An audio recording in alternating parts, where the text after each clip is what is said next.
Olá, sou a professora Cleane e vou lecionar a disciplina de História para o terceiro ano do Colégio Emaús. Turma, nesta aula nós vamos fazer uma revisão do conteúdo que nós já estudamos. Eu vou relembrar com vocês as informações mais importantes deste conteúdo. Vamos começar falando sobre a cultura afro-brasileira. O que é a cultura afro-brasileira? É o conjunto de manifestações culturais no Brasil que sofreram algum tipo de interferência da cultura africana, desde os tempos em que o Brasil, gente, era uma colônia de Portugal, até atualmente. Desde quando os negros eles foram trazidos à força aqui para o território brasileiro. A cultura africana vai chegar ao Brasil com os povos escravizados trazidos da África. Esses homens, mulheres e crianças vão pertencer a diversos grupos africanos. Esses homens, essas mulheres, né, esses grupos de africanos, eles vão ter sua cultura, vão ter a sua religiosidade, vão ter as suas manifestações, os seus hábitos, e quando eles chegam aqui no território brasileiro, eles vão compartilhar essas culturas, eles vão fazer trocas entre eles, e vai acabar influenciando a cultura do Brasil. A riqueza da contribuição cultural africana na formação da cultura brasileira fica clara nas manifestações populares. Quais são essas manifestações populares? Na música, na dança, na capoeira, na língua, no artesanato, né? Nos produtos que são criados artesanais, está presente essa cultura africana. Os estados de Maranhão, Pernambuco, Alagoas, Bahia, Minas Gerais, Espírito Santo, Rio de Janeiro, São Paulo e Rio Grande do Sul foram os mais influenciados pela cultura de origem africana, tanto pela quantidade de escravos recebidos durante a época do tráfico, como pela migração interna desses escravos, gente, após o fim do ciclo da cana-de-açúcar, na extração minerária aqui nas Minas Gerais, na produção do café, né, na lavoura do café em Minas Gerais e em São Paulo. Então, essas regiões, elas vão ter mais, né, ter uma maior influência da cultura africana, principalmente, gente, a Bahia, tá? A cultura afro-brasileira, ela ainda, gente, é manifestada em várias comunidades quilombolas que estão distribuídas, que estão localizadas no território brasileiro. Essas comunidades quilombolas são locais onde se preservam valores, costumes e tradições africanas. As escolas dessas comunidades, inclusive, gente, ensina a história dos antepassados, danças, culinárias, mitos. Geralmente, nessas comunidades quilombolas, o conhecimento dos mais velhos é valorizado. É o que a gente chama de tradição oral, né? A sabedoria destes mais velhos, ela vai sendo passada de geração para geração. São os famosos griots. Os griots são os contadores de histórias. Como nós já estudamos o que são as comunidades quilombolas, né? São locais que foram construídos para se tornar locais de resistência africana em relação à dominação portuguesa, em relação à escravização desses africanos. A cultura indígena. A cultura indígena ela é muito rica. Os indígenas eles vão ter uma organização social baseada no coletivismo, na ausência de política. O que é o coletivismo? Tudo é comum a todos, a terra ela é distribuída para todos, a produção atende a todos. A ausência de política, eles não vão ter presidente, eles não vão ter prefeito, não vão ter, na tribo deles, né? Eles não vão ter esse tipo de política. Na tribo deles, vão ter aquelas pessoas que são os líderes, são os caciques, são os pajés. Na religião, vai predominar as religiões animistas, ou seja, são os elementos da natureza, né? Essas religiões vão compor o imaginário desses povos que são politeístas. Politeísta, gente, quer dizer que cultua vários deuses. Os indígenas também, eles vão valorizar o contato com a natureza. Eles vão retirar da natureza os recursos necessários à sua sobrevivência. Eles vão praticar a caça, a pesca, a coleta e a agricultura familiar. A agricultura familiar, gente, é aquela que é desenvolvida com a mão de obra humana, que a família vai para a lavoura, que a família vai para plantar e que a família vai fazer a colheita. Na cultura indígena, gente, estes povos, eles fabricam alguns utensílios, alguns artigos, utensílios religiosos e de decoração com base em argila, em madeira, em bambu e em penas de aves. A arte de usar penas de aves é chamada de arte plumária. Ela é utilizada na confecção de enfeites para o corpo. Comumente, gente, ela é utilizada como a identidade da tribo. O tipo de penacho, né, que é utilizado, as cores das penas, vão identificar as tribos. Os índios eles vão utilizar também adornos corporais, colares de peças naturais e adornos feitos com artes plumárias e pinturas com materiais extraídos da natureza. Existem vários significados para estes adornos, gente, e as pinturas corporais. Eles vão estabelecer a identidade cultural dos povos indígenas, vão caracterizar estes povos indígenas. Então, eles serão identificados pela pintura corporal, pelos adornos corporais, pelos adornos que são criados a partir da arte plumária. Os índios, gente, eles fazem parte da população brasileira.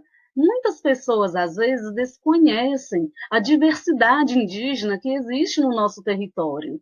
Atualmente, há pouco mais de 80 grupos indígenas que ainda não fizeram contato com a sociedade onde vivemos. Quase 900 mil indígenas se encontram distribuídos por todo o Brasil. Esses indígenas, eles estão concentrados, pessoal, aqui na região norte do Brasil. É onde existe uma maior população indígena. Existe mais de 250 povos indígenas do Brasil que falam mais de 150 línguas diferentes. Então, esses povos indígenas, eles são muito diversos, né? O Parque Indígena do Xingu, gente, é uma reserva indígena, é a mais importante reserva indígena do Brasil. Ele foi criado em 1961 e está localizado no estado do Mato Grosso. O território, né, do Parque Indígena vai abrigar diversas etnias indígenas. O parque ele possui 3.600 habitantes de 14 etnias diferentes, reunidos em 30 aldeias. Muitas dessas etnias, elas estão em áreas mais preservadas do contato com a sociedade em que vivemos. São grupos que não fizeram nenhum tipo de contato com a nossa sociedade. Essa região, Parque do Xingu, gente, vem sofrendo alguns problemas em relação à invasão desse território, em relação à invasão dessas terras por fazendeiros e por garimpeiros. Ser criança. O que é ser criança para você? Como é ser criança? Ser criança, gente, é você poder brincar, é você poder ir para a escola, é você poder estudar, é você não ter que se preocupar com responsabilidades dos adultos. A infância é a primeira etapa da vida do ser humano. Nessa fase, toda criança precisa de cuidados e proteção. À medida que a criança ela vai crescendo, ela vai se desenvolvendo, ela vai aprendendo, né, bons hábitos, ela vai aprendendo a conviver em sociedade, a conviver com outras pessoas. A infância, ela é uma fase tão importante da vida que ela é protegida por leis. No Brasil, há um conjunto de leis que garante a toda criança os direitos à convivência familiar e de crescer e se desenvolver de forma segura. Esse conjunto de leis é o ECA, o Estatuto da Criança e do Adolescente, que foi elaborado, né, a partir de 1990. Criança é toda pessoa que ainda não completou 12 anos de idade. E adolescentes são as pessoas entre 12 e 18 anos de idade. Além do ECA, gente, que existe no Brasil, existe uma outra lei, né, mundial para proteger todas as crianças do mundo. Como a infância é uma preocupação de todos, em 1959 foi aprovado pela ONU um documento chamado Declaração dos Direitos da Criança, que contém os direitos básicos das crianças de todo o mundo.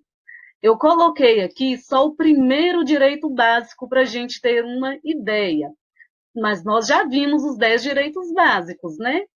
Toda criança do mundo deve ter os mesmos direitos, independente de sua etnia, língua, religião, classe social, país de origem ou sexo.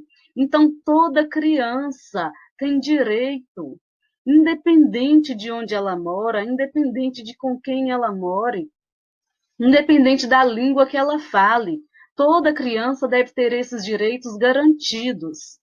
Toda criança deve ter o direito de ir para a escola, o direito de ter uma moradia, o direito de brincar, o direito de crescer. Toda criança tem direitos. Apesar, gente, de existir várias leis que garantam os direitos da criança, no Brasil existem muitas crianças que trabalham. O trabalho infantil, ele prejudica muito o desenvolvimento da criança.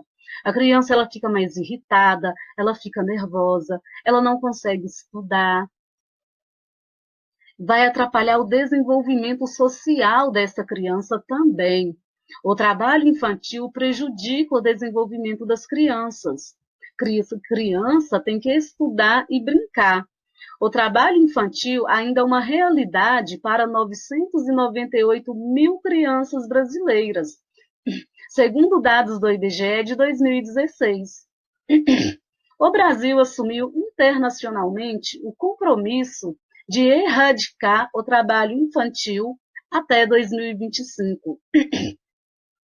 Esse compromisso que o Brasil assumiu, gente, é um compromisso para acabar de vez com o trabalho infantil, para que as crianças elas não sejam exploradas, né? Para que elas não tenham sua mão de obra explorada, porque criança tem que estudar e brincar, criança tem que se desenvolver com uma qualidade de vida, não é verdade? Eu e os meus grupos. Quais são os seus grupos? Qual é o primeiro grupo que você fez parte? Você sabe? De quais grupos você faz parte? Você faz parte do grupo da igreja? Você faz parte da escola? Nós vivemos em sociedade, e viver em sociedade é viver em grupos sociais. Tem grupos que nós vamos ter mais afinidades, tem grupos que não. Uma pessoa pode fazer parte de vários grupos que você convive. Por exemplo, um amigo seu faz parte do seu grupo de amigos. Ele pode estudar na mesma escola que você, que faz parte do grupo da escola, e que pode ser seu vizinho, que faz parte do grupo dos vizinhos. Isso é viver em sociedade, isso é viver em comunidade, é a gente fazer parte de diversos grupos sociais. O primeiro grupo que você fez parte é a sua família. A partir da sua família, você vai crescer, você vai desenvolver, você vai conhecer outras pessoas, você vai para a escola e você vai ampliando seus grupos sociais, você vai ampliando suas relações sociais com outras pessoas. Família, ela é lembrança, gente. Por que lembrança? Porque você vai se lembrar de alguém que fez parte da sua família e que não está mais presente. Família é vivência, você vai conviver ali diariamente com sua família. Família é o primeiro lugar onde aprendemos os valores básicos. São com os pais, né, que você aprende os valores básicos, que você aprende o que é certo, você aprende o que é errado. Geralmente a família são pessoas ligadas por relações de parentesco e que vivem juntas, ou pelo menos muito próximas e de convívio e dependência constante. Que tipo de dependência é essa? Emocional, às vezes financeira, educacional, prática, organizacional, né? As famílias, elas podem ser de diversas formas. Não existe um padrão ideal, um padrão exato para ser família. Algumas crianças vivem só com o pai, vivem só com a mãe, outras crianças moram com os avós. Isso é família. O que importa são os laços que unem estas famílias. Existem crianças que são adotadas, ou seja, crianças que são adotadas por pais adotivos, né? Então, essas famílias, pais adotivos, crianças adotadas, elas não são ligadas biologicamente por laços sanguíneos. Elas são ligadas pelo afeto, né? Pelas relações que vai ser construída entre essas pessoas.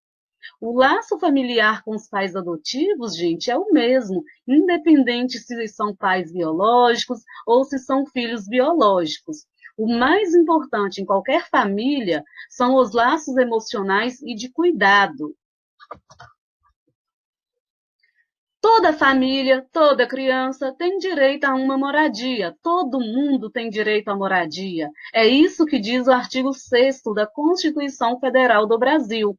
São direitos sociais à educação, à saúde, à alimentação, à previdência social, à proteção à maternidade e à infância, à assistência aos desamparados na forma desta Constituição. Mas nós sabemos que não é essa a realidade. Nós sabemos que muitas pessoas não têm moradia, vivem na rua. Existe muitos sem-tetos, como nós estamos vendo nestas imagens. Então, essas pessoas mais carentes, que não têm moradia, gente, elas precisam de apoio do governo, elas precisam de políticas públicas para atender as necessidades delas. Que tipo de políticas públicas? Oportunidade de emprego, porque se essa pessoa ela tem um emprego, ela tem condições de ter uma moradia. Acesso à educação, porque se essa pessoa ela tem conhecimento, ela tem formação, ela tem a oportunidade, a possibilidade de conseguir bons empregos com uma remuneração melhor. Então, ela vai ter uma ascensão social. Então, é preciso que o governo crie políticas sociais voltadas para atender essa população de rua. As moradias no Brasil colonial. O que é o período do Brasil colonial, gente? É um período que vai de mais ou menos 1530 até 1822. Este período Brasil colonial quer dizer o seguinte, que o Brasil, nessa época, era uma colônia de Portugal, ou seja, Portugal é que controlava o território brasileiro. Portugal é que administrava o território brasileiro. Neste período em que o Brasil era uma colônia, vão haver diversas formas de casas. Vamos lembrar que neste período também, gente, foi o período em que a mão de obra escrava foi extremamente explorada. Neste período, as fazendas, né, os engenhos, as casas nesses locais eram casas grandiosas, luxuosas. A gente observa que tinha poucas portas nessas casas, né? Observem aqui o tamanho da casa. Elas tinham cômodos grandes, tinham divisão, né? Diferente, gente, das senzalas, que era onde os escravos moravam. Essas casas grandes, assim chamadas, desses senhores de engenho, geralmente próxima a elas ficavam as senzalas, que eram as moradias dos escravos. As senzalas eram locais pequenos, não possuíam divisão interna. Quando possuíam janelas, janelas tinham grades. As senzalas, gente, o chão era de terra, né? As condições de moradia eram mínimas nesses locais. As senzalas elas ficavam próximas à casa grande. Geralmente as paredes eram construídas com taipa e as telhas podiam ser de barro ou palha. Quando possuíam janela, essas eram cercadas com grades para evitar a fuga do escravo durante a noite. Em toda a propriedade, gente, toda a fazenda, né, próxima à casa grande, tinha uma estrutura que podia ser de madeira ou de pedra. Essa estrutura, ela chama-se pelourinho. é onde os escravos eles recebiam os castigos e tinha que ficar exposto para servir de exemplo para todos os outros escravos. Isso aqui, gente, acontecia nas fazendas, nas vilas, que é como se fossem as cidades. é, as casas dos senhores também vão ser grandes, vão ser luxuosas, e as senzalas, gente, vão ser no porão dessas casas. No meio dessas vilas vai ter também essa estrutura, que é para que todos possam ver quando um escravo estiver sendo castigado, para que sirva de exemplo para os outros. E as moradias indígenas, como são? São iguais? Todo indígena mora no mesmo lugar, numa casa igual, na casa feita da mesma forma? Não. Existem as ocas, que são grandes cabanas que podem viver várias famílias. As ocas, elas não possuem uma divisão interna. Existem as malocas, que são parecidas com as ocas, mas as malocas elas têm diversos cômodos laterais. Cada cômodo é habitado por uma família. E existem as tabas, são habitações indígenas menores que as ocas. Observem que até o modelo das tabas são diferentes das ocas e das malocas. Essas tabas também, gente, representam aldeamento, né, as missões jesuíticas que eram realizadas para catequizar os indígenas. Como que eram as moradias em Roma na antiguidade? Vamos lembrar que Roma formou-se um império gigante, um império muito grande. E como Roma recebia muito imposto das cidades menores, das pessoas, os imperadores de Roma, gente, as pessoas nobres, né? Aquelas pessoas ricas, elas moravam em casas luxuosas, em casas grandes, que tinham divisões, em casas confortáveis. Já as pessoas mais pobres, elas moravam nas insulas. Insulas eram moradias populares que usavam um material mais frágil para serem construídas. As insulas, gente, sempre desabavam porque o material não era muito resistente. Lembra de Nero, que eu contei para vocês, que foi um imperador um pouco doidinho, que ateou fogo na cidade? Então, e a cidade ela pegou fogo com mais facilidade por conta do tipo de construção das insulas. As insulas eram prédios que possuíam divisões, né? Parecido com o que é atualmente, né? Com os prédios que existem atualmente, essas divisões por andares. E no Egito, como que eram as construções no Egito Antigo? No Egito Antigo, gente, um trabalhador vai ter destaque em específico, é o artesão, é o trabalho do artesão. O artesão, ele vai trabalhar em diversos ramos. Ele pode ser ourive, ourive é que trabalha com ouro, que fabrica joias. Ele pode ser marceneiro, ele pode ser pedreiro. Geralmente os artesãos, eles conviviam com as pessoas mais importantes da sociedade. Os artesãos, eles construíam casas também. A casa do artesão, gente, era uma casa grande, espaçosa, e tinha até sala de estar. Os camponeses, gente, também do Antigo Egito, eles trabalhavam muito na construção de templos, na construção de pirâmides, mas eles eram bem pobres, eles viviam em condições muito precárias. Eles viviam em aldeias camponesas que eram formadas por diversas casas. E essas casas, gente, às vezes não, em sua maioria, elas possuíam um cômodo. E em casos raros, essas casas possuíam dois cômodos.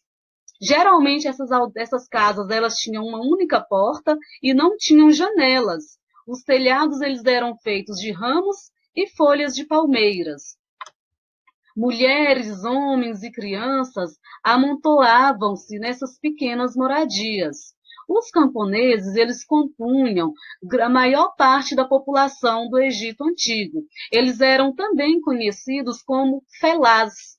E esses camponeses é que trabalhavam duro para manter, né, para cuidar das pirâmides, para cuidar dos templos, para cuidar de tudo que pertencia aos faraós, aos nobres, aos sacerdotes, aos burocratas.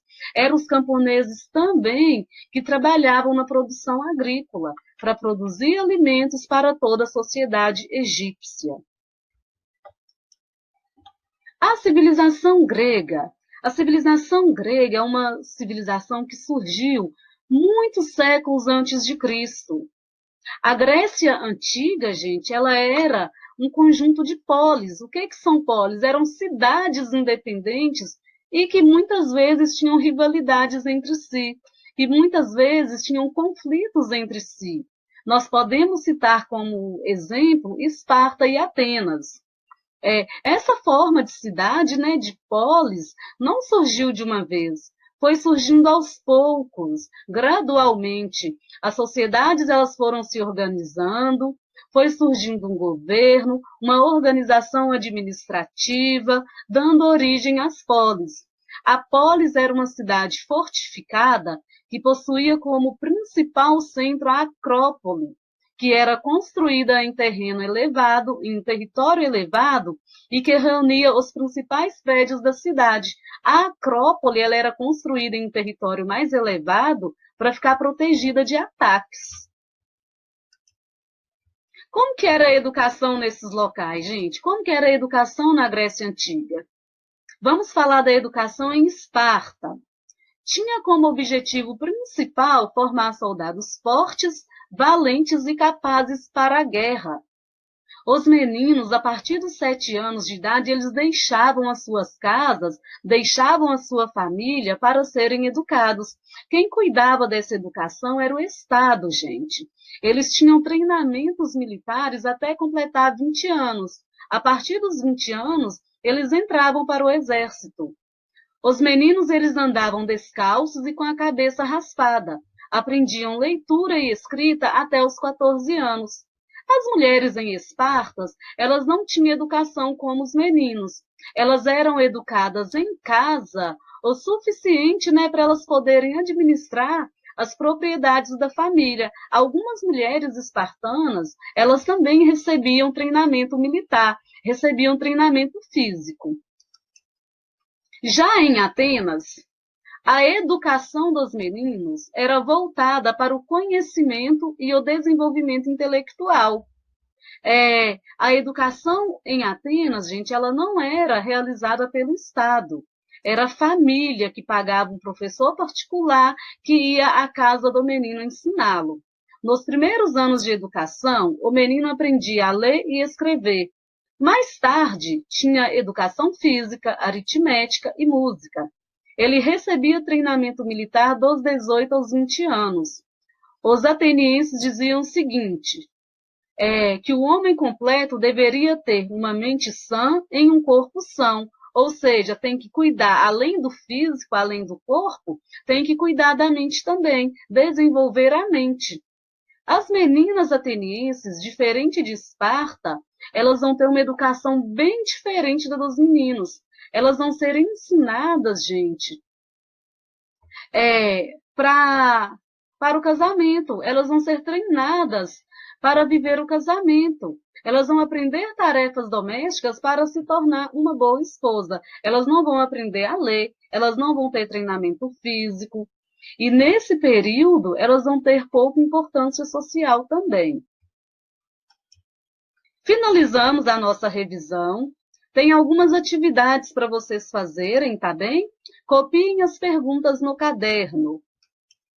Bons estudos para vocês, até a próxima aula e lembrem-se, juntos no caminho certo.